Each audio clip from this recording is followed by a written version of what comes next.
Hello everyone, welcome to Gosport Railworks. Today I'll be working on the rest of the build of the Southern Railway L1 class. Here is the print which I've got. I decided to actually try to print it with my own 3D printer, so I didn't have to wait for Shapeways and didn't have to pay an extraordinary amount for shipping, because I think it was £13 last time for just a very small model for my P class. So I decided to try and print it on my own printer, and it's not done all that badly really. This is actually the third or fourth attempt, but it still works really nicely. I do have to clean a few more bits off, but it will work from my opinion. So yes, here is the new body. Here's the original body if you want to do a comparison. This is actually pretty much a modified 2P or 4P Graham Farish class. That is, yeah, it looks a bit more better in my opinion. But I am missing a few bits, which is, actually I wonder if I can take that off.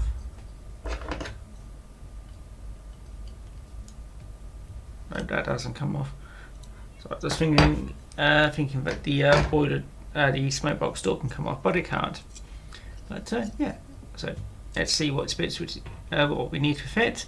First of all, we do need to fit all the brass fittings. So that'd be that's the chimney, which is the N brass SECR L class chimney. So I've got that.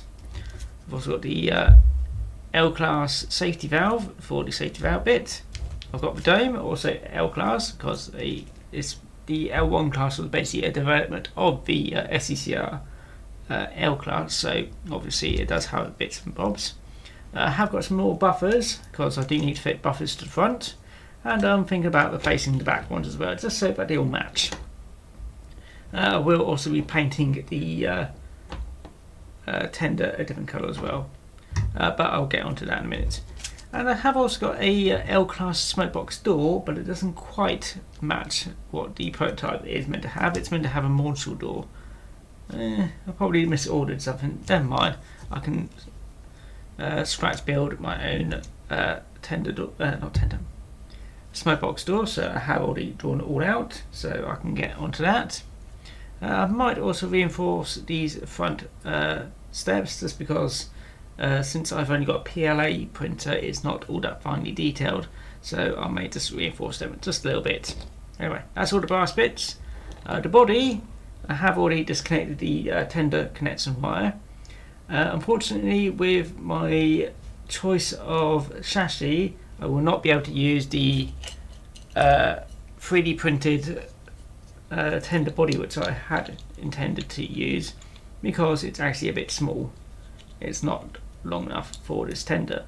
So if you want to use the Farish 2P or 4P chassis, just keep the original tender, because it looks vaguely close enough in my opinion, but it will be getting a fresh coat of paint and also some coal in as well. And like I said, I'll be drilling out and fitting new buffers in it as well.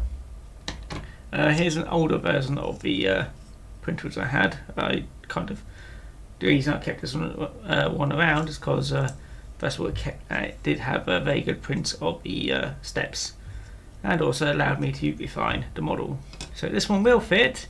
It does need a bit of filing on the inside, mainly for around this area here, from the actual the firebox to the actual boiler, just to make it a bit more wider, just to fit around the motor, because otherwise it does bulge out slightly.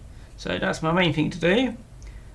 Also fit in all the brass bits, and also fit in the handrails, and also make the smoke box door. And that's pretty much for the building. The next bit I have to do is paint it all in black, and also try and get some lining on it as well, so it should look rather nice when it's all done. And I have test fitted, but it does still run with this, and I need to attach that wire again. So yeah, that's what I have to do, and yeah, I'll bring you back when it's all done. So yeah, I'm going to get the brass bits done first, so yeah, I'll see you in a bit.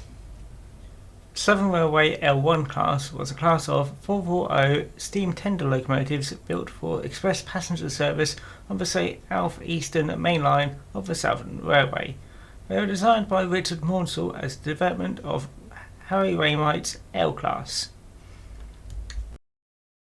In 1926 there was an urgent requirement for 15 more powerful 440 locomotives for the London to Folkestone express trains. Maunsell did not rebuild the L class as the locomotives were still relatively new and useful in their present form. He rather amended Wainwright's drawings to form his own L1 class and supplied them to the North British Locomotive Company. The locomotives were used on express trains on the South Eastern main lines from London to Dover, Ramsgate and Hastings, but remained on these duties until mid-1930s, when they were gradually replaced by the heavier trains by the older King Arthur and newer schools classes. They continued to be used on former London Chatham and Dover Railway main line to Dover and Ramsgate until after the Second World War and the nationalisation of British Railways in 1948. The transfer of bullied light Pacifics to these services in the early 1950s made the class largely redundant. Some were briefly transferred to Eastleigh and to replace worn-out locomotives on cross-country services, but most spent their careers between London and the Kent coast. The draw was begun in 1959, and the final example, number 31786, was withdrawn in February 1962. None survived to be preserved. Well, here we are with the SRL1 class now on the layout. It's more or less complete. There's a few compromises which I'll be pointing out in a moment, but one thing which I would like to mention is that with this particular version of the model, because I'll be doing two versions of it, one's a bit more accurate, this one's a compromise to fit this particular chassis, is that you do have to remove one thing, and that is the little capacitor.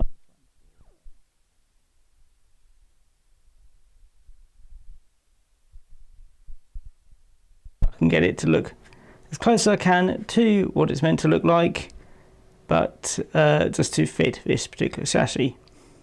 And I think it looks rather nice in my opinion, considering it is printed on my own printer. So this is a PLA print. It's not perfect, but it looks nice. I say it does run. I have tested it, so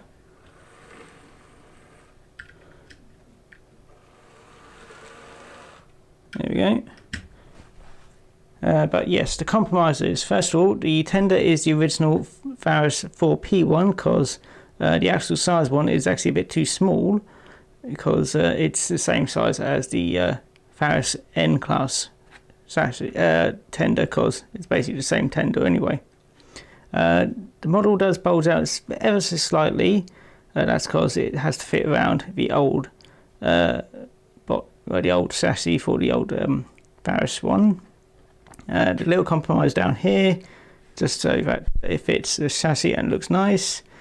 And I think that's most of it really.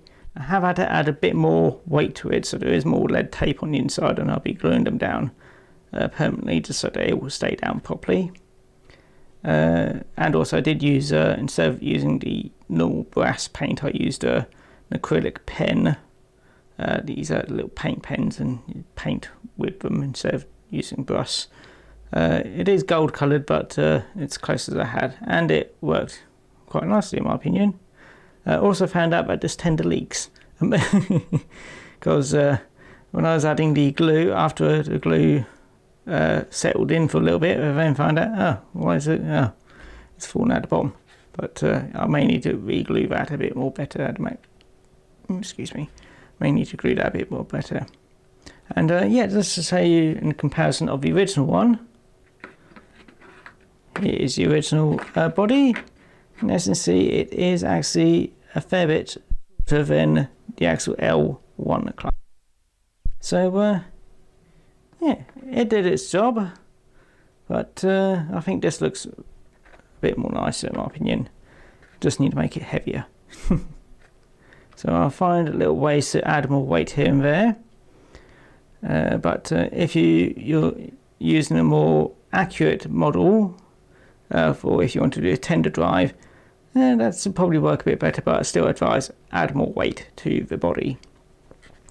But let's have a go around the layout. I do have to mention this is a not all that decent chassis. It does run, but it does like having moments. And since it's not got all that weight anymore, it can't pull as much. And for some reason it always struggles around this corner. But the other corner, once it gets to straight, yep, it's happy.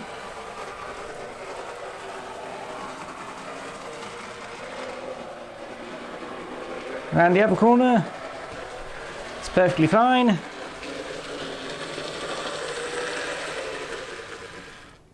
It's just this corner.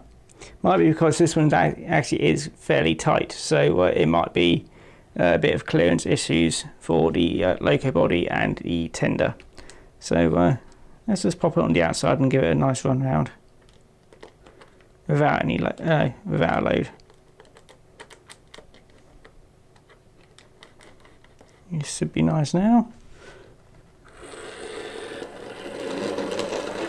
There we go. Yeah, it just seems to be something like a clearance issue. Still a bit of slippage, but it seems happy.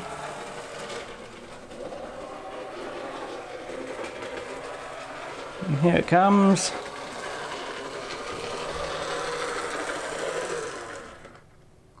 And that is my L1 class for the Southern Railway.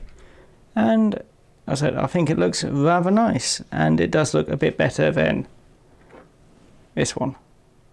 So there's your comparisons. Does that look a lot nicer to you? Do let me know in the comments, and yeah, hope everyone enjoyed the video. So I'm going to sort out the weight off camera. I might be able to hide a bit more weight here and there and everywhere. That's the reason why I used the brass parts here and there. It's also glad that I didn't use brass here, because that would have taken weight off the drive wheels. But yeah, so I'm happy with it, and I hope everyone else is happy with it. Anyway, I'm gonna have a rest now. Yeah, take care everyone. So hope you enjoyed the video. If you didn't like the video, I hope you enjoyed it anyway. But yeah, don't forget to subscribe, comment and like the video. And also, if you really want to help my channel, feel free to help me on Patreon as well. I have to remember to say that now. Anyway, I'm going to send her off. And I hope everyone enjoys their day. Take care now.